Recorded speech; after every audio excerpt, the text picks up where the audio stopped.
Good morning, water sign. Okay. So, ang gagawin natin ngayon, yung reading natin para sa May 12, 2026. Okay. Sige. Alam mo, ang tagal kong pinag-isipan kung gagawin ko ba itong bagay na to. And I guess it's about time na gawin ko tong bagay na to. This is the old way or the old traditional way of doing the tarot. Ang hirap kasi lately parang nagmi-mix yung energy. Alam mo 'yon? Ang dami kasing factor pag ikaw ay nag-YouTube, no? Yung sa YouTube, yung sa environment, ang hirap paliwanag nito, my dear. Kaya sometimes nahihirapan akong i-express yung nangyayari because pag na-observe ko na lahat, ang hirap niyang ipaliwanag, no? Ang hirap niyang i-transmute. Pero I think every tarot card reader is merong iba't ibang style. Bawat tarot card reader is merong kanya-kanyang pamamaraan kung paano nila patatakbuhin yung kanilang reading. And I think this is the time na ako na talaga yung masunod. Kahit yung typical na 8 spread na nakikita ninyo sa mga reading ko, hindi naman talaga akin yun eh. No? It's just more on parang yun kasi yung kailangan eh, ganun talaga kasi siya eh, ganun, 'di ba? So kaya ako siya ginagawa. And I think this is the time na gawin ko yung sarili kong kung kaya mapapansin ninyo, yung reading, minsan iba yung upload, tapos iba na naman yung format, because anong nangyayari is, yung gusto ko, tapos yung gusto nila. Gets mo? Yung gusto ko at saka yung gusto nila, yun ang nangyayari. So binabalance ko yung dalawa. Gusto nila, gusto ko. Gusto nila, gusto ko. And this time I decided na yung gusto ko yung gagawin ko. Bahala kayo. Kung papanoorin nyo or hindi, bahala kayo. Napapagod na ako na kasusunod ng kasusunod. 'Di ba? Nakakapagod yung sunod ka ng sunod. Follow ka ng follow. 'Di ba? Tapos hindi mo naman gusto yung ginagawa mo. 'Di ba? So, good morning po. Magandang umaga po sa lahat. Habang ginagawa ko po ito ay umaga. Sa mga hindi pa po nakakakilala sa akin, my name is RJ, your tarot card reader. I also offer private reading. Nasa description box down below yung mga details and information na kinakailangan mo para po makontak ako. About naman po sa mga services natin, nakapost po sa Facebook page, which is yung link po ay nasa description box down below. Simula sa araw na to, channel ko, ako yung masusunod, may rules, may regulation, bahala na yung outside. Tapos na ako maging slave. I don't wanna be slave anymore. Ayoko na maging slave anymore. I don't wanna be the slave anymore. Yun ang po ang nangyayari. Ilang taon na ako dito sa industry na to.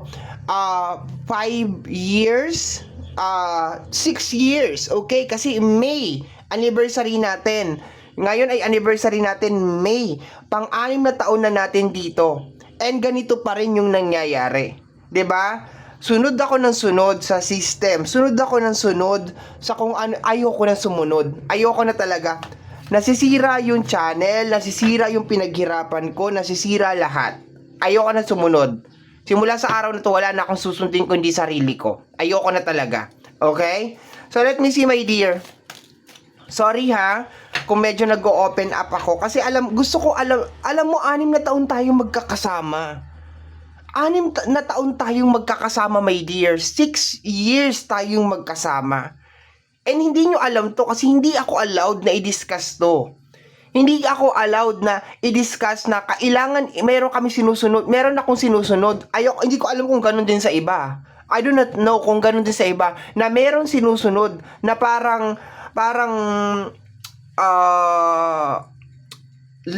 listahan. Okay, merong sinusunod. I left when I saw you with someone else. Let me have you. Okay? So, dito sa energy na to, my dear, once again, reading to ng May 12, 2026. Okay. I can see, my dear, yung energy ng pagpaparaya dito sa card na to. Okay? Pero maski pinaraya mo na yung tao na yun o yung energy na yun, nandoon pa rin yung moment na umaasa ka or you are expecting na babalik siya, na marirealize niya, my dear, na ikaw talaga yung para sa kanya. Ibig sabihin, nagpaubaya ka dito, my dear. Okay? So, sa araw na to, May 12, sa araw na to, my dear, May 12, sinasabi dito na merong tao na possible na iniisip mo, kumusta kaya siya? Naalala kaya niya ako? Mahal niya pa kaya ako? Okay? So, eto yon. Yan. Bahala, alam mo, kaya ko nilabas lahat ng card ko. This is a sign na nagre-rebellious ako laban sa kanila. Nagre-rebellious ako. Kita nyo, lahat ng cards ko nilabas ko.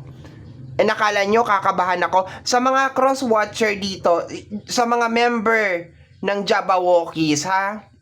Tingnan nyo kung anong gagawin ko ngayon. Sa lahat ng reading ko, panoorin nyo. Masyado kayong controlling. Nasasakal ako,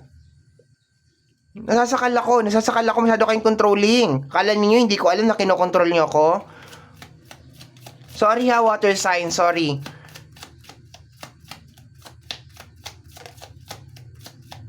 Pinakaayaw ko, pinabayaan ko ng pinabayaan, water sign eh. Hinayaan ko ng hinayaan, pero hindi. Ayaw talaga tumigil. Okay.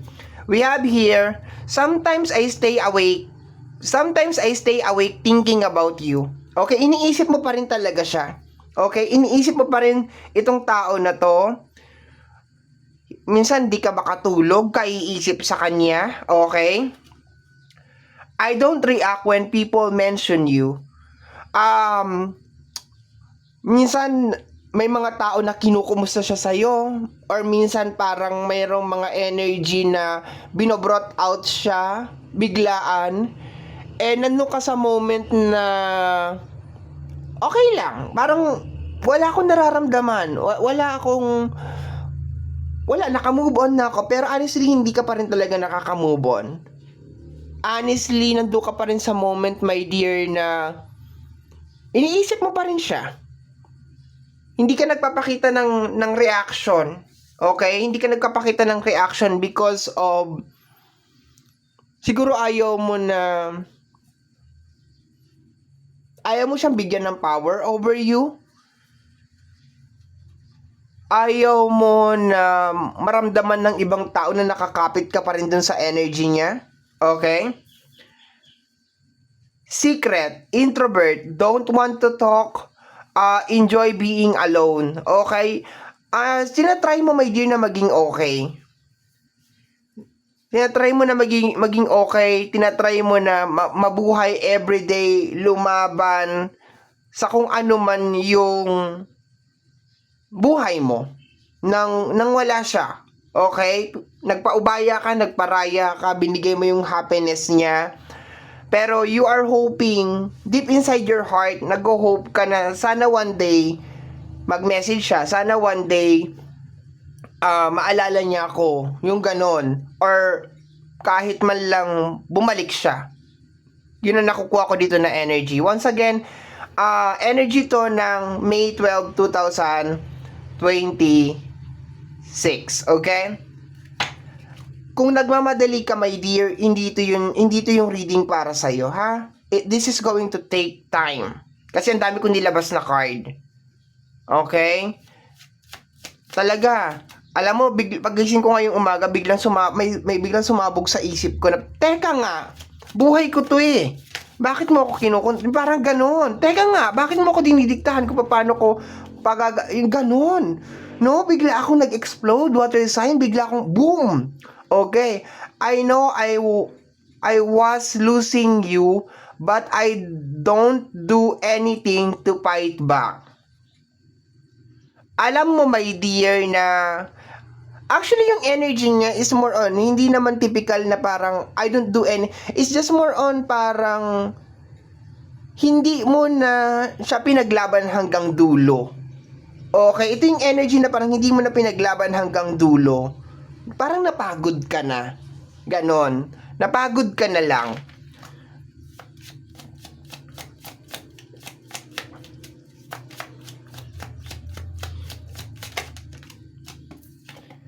I feel empty and hollow inside.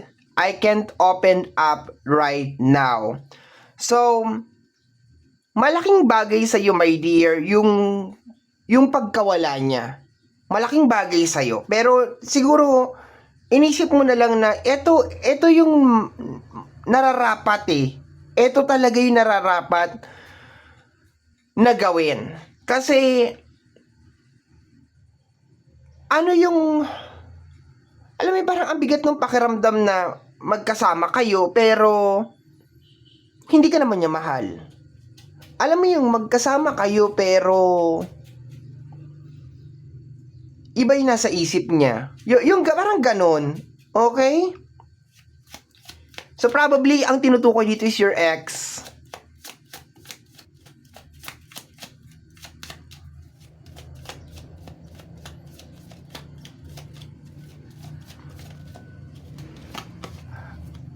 I feel unworthy of having love.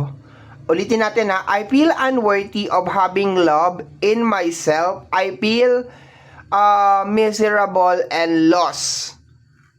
Ang laki ng impact sa'yo ng tao na to. Ang laki ng impact sa'yo ng tao na to. Naglalakad ka everyday, kumikilos ka everyday, pero para kang walang kaluluwa. Parang kinuha ng tao na to yung kaluluwa mo. Yun ang nakukuha ko, my dear. Okay? I think isa sa energy kung bakit ka bumitaw sa tao na to kasi ang dami niyang secret. No?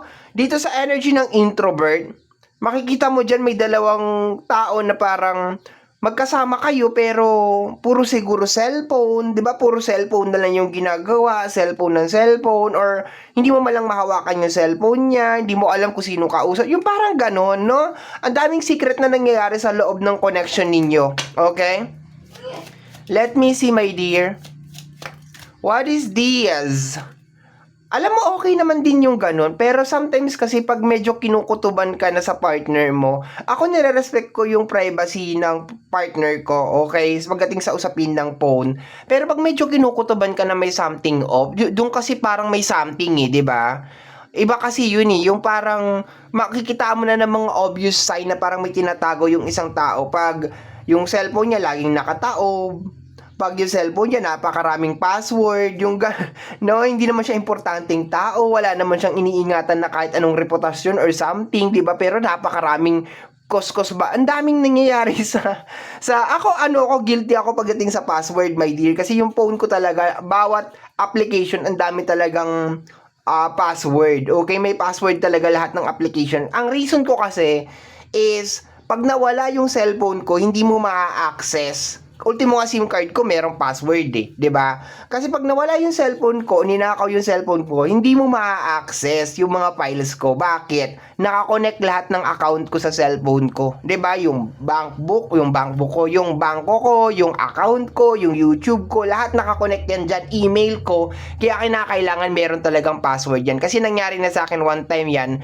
na nawala yung cellphone ko and nandun lahat. Taranta ako talaga, as in talagang binablock ko yung bank account ko, yung kasi mayroong apps, 'di ba? Talagang taranta talaga ako, no? Tapos agad akong nag-login, pinagbabago ko yung mga password ko kasi wala talaga siyang double security. But anyway, ang gusto ko lang sabihin dito, water sign, is iba talaga yung attack pag meron ka na naramdaman na parang there's something off sa partner mo, no?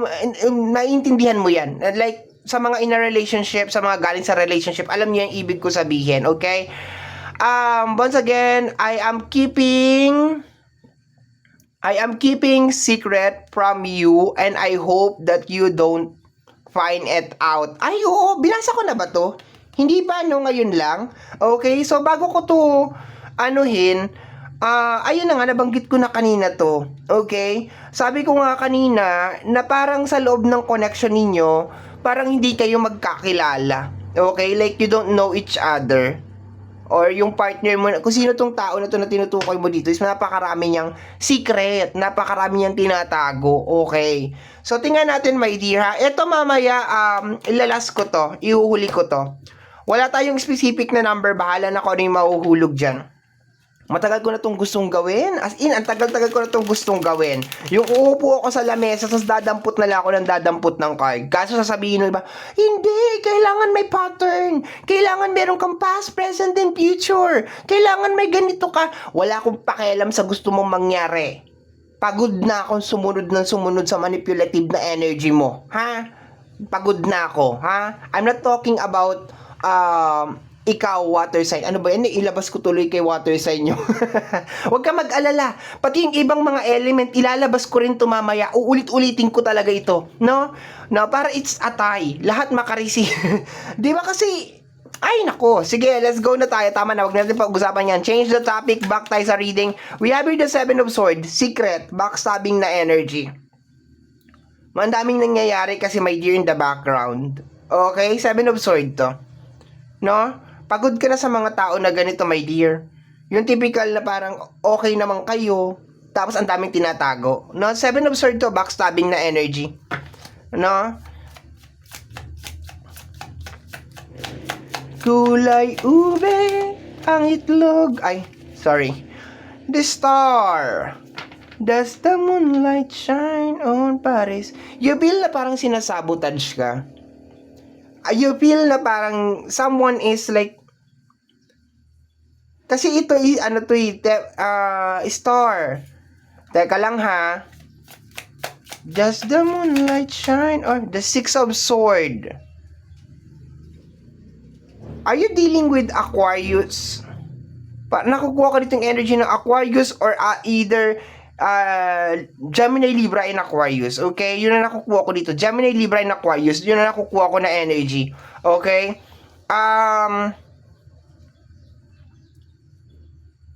Ang hirap ng energy niya may di paliwanag kasi parang you are not happy anymore. Pero sobrang lakas kasi ng impact niya sa buhay mo. Okay? Yun na nakukuha ko dito. To the point na parang hanggang ngayon, parang meron ka pa rin hangover sa kanya or parang meron ka pa rin jet lag sa energy ng tao na to. Pero hindi na talaga siya healthy for you. Okay. The Queen of Cups. The Emperor. Posible din energy ng Aries, Leo. Ay, Aries lang. Aries, Aquarius, okay, pero nabanggit ko kanina yung Gemini, Libra, and Aquarius. Parang hindi mo na talaga maintindihan tong tao na to. Hindi mo na alam kung anong ibibigay mo sa kanya. Okay, hindi mo alam kung anong nang gagawin mo. Okay, let me see. We have here the Five of Wands, di ba? Parang lagi kayo nag-aaway. Pwede naman to na literal na nag-aaway kayo or silent kayo na nag-aaway. Yun na nakukuha ko dyan, my dear. Okay? We have here the energy of the Tower. For some of you, is nandun ka sa moment na talagang hopya ka talaga, my dear. No? Na after ninyo mag-break, magkakabalikan kayo. After nito, magiging okay kayo ulit. Okay? Yun na nakukuha ko dyan. Sa usapin ng pera, ayoko siyang i-include ngayon dito sa reading kasi talaga ang lakas ng energy ng love. Ito yung nasagap na energy ko today, so sa love lang muna tayo magpo-focus. I guess because of nag-include ako ng mga oracle card, okay, kaya nagkaganon yung energy. Pero sa money, bukas ulit, tomorrow, okay, tingnan natin kung ano masasagap natin. Ayoko pagsamahin yung money at saka yung love sa iisang reading. Wait lang, magkakapi lang ako. Okay, i-close na natin to. Ang tower kasi is back to zero na energy, my dear. So sa akin, hindi naman kita pinipigilan if gusto mong pabalikin tong tao na to or nandun ka pa rin sa hopya stage na okay, magkakabalikan pa rin kami. Pero, always remember na maraming isda sa dagat. Okay, ibig sabihin, malakas yung naging impact niya sa'yo, malaki yung naging impact sa'yo ng tao na to, pero, mahirap makipagrelasyon sa isang tao na hindi nakikita yung value mo or hindi nagkakaroon ng change and then improvement. Okay, yun lang ang sasabihin ko dito, my dear. Mahirap makipagrelasyon sa isang tao na walang tiwala sa'yo or wala kang tiwala sa kanya. Ibig sabihin, meron kayong trust issue.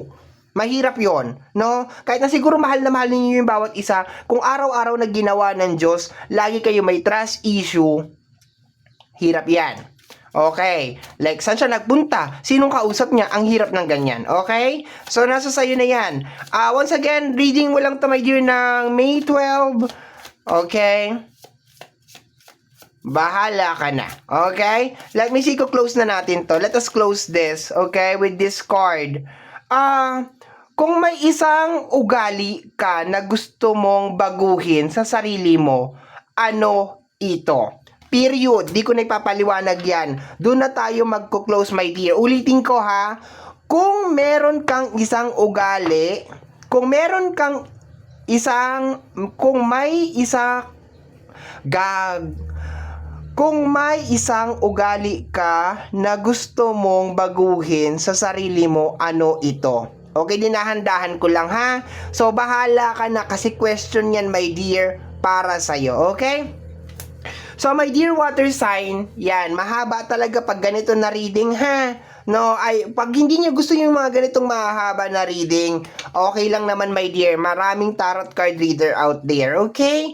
So, my dear, ito ang nasagap ko na energy para sa yung May 12, 2026. I hope and pray, my dear, na nakatulong ang ginawa natin na reading para sa'yo. Maraming salamat po. Bye-bye!